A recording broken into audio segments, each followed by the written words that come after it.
Hey there, this is Tony from 6-String Corner, and here's another easy to learn strumming song for you. So, learning strumming techniques from songs is, well, at least to me, it's the best, most fun way to get them down. So in this video, I'm going to show you the easy versions of the songs to get you started. So this is mostly for you guys, you're beginners, intermediate, and you're just trying to fine-tune your strumming technique and your guitar playing journey. So don't forget that you can slow the video down even more by clicking that gear icon and selecting 75% or even 50% speed. All right, so there's also, I got a link below to get you to the ever-growing 6-String Corner tab library, and this song is in there. All right, let's get going.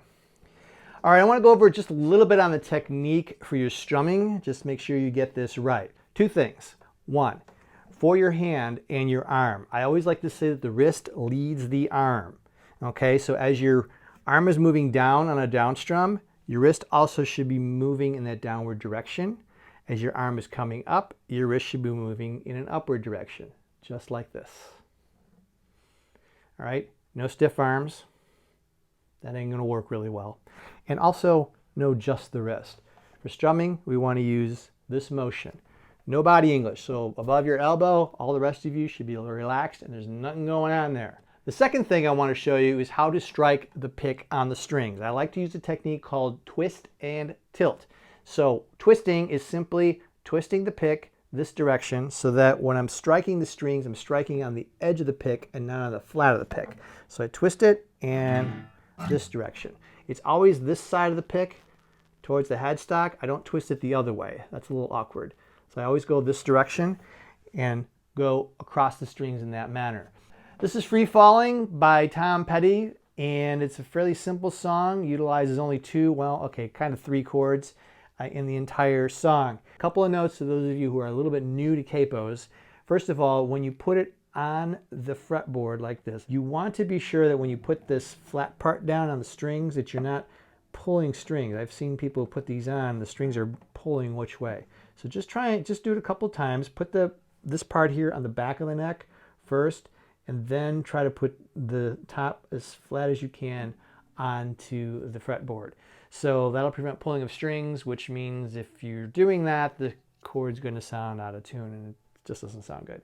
The second thing that I like to do is I like to put the capo as close as I can to this fret wire right here, which is this side of the fret that we're on, and not back here. And the reasons I like doing that is if you put it back here, a couple things could potentially happen, actually probably will.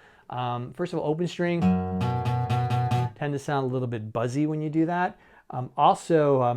You're pulling the strings just a little bit more as well. So even when on notes that you're pressing down on, it might sound good, but when you're playing relative to somebody else in the band or to the record, it could be just a slight bit out of tune. At least that's what my ears pick it up.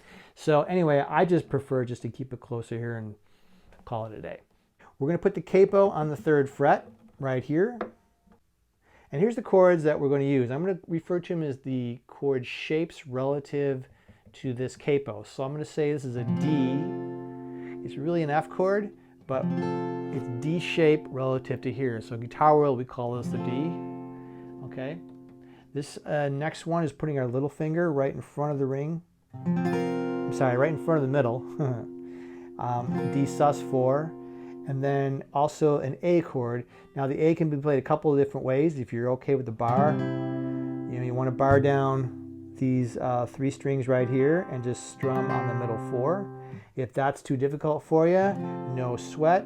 After you play this part, you slide the ring finger over to the 2nd fret and then form an A major. So you can play it like this. Go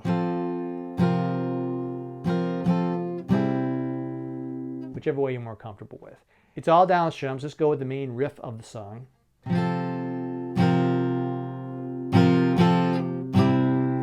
All down strums. Okay, now for a more advanced version, if you're not used to this yet, is to add what I call filler strums. They're just down ups, down ups, down ups. Now this is a great lesson on separating dynamics. Some parts of the strums are going to be louder than others. If you're working on this, you want to first just get the basic part, and And then what you want to do is put this filler strums, which is, I think, emphasized most by a second guitar on the recording, although you can certainly do this on with one guitar. So I'm emphasizing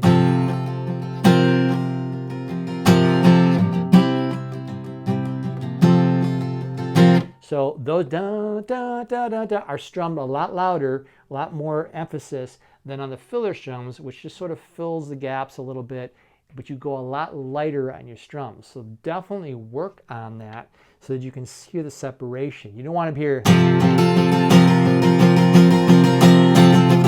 all right, you want to go.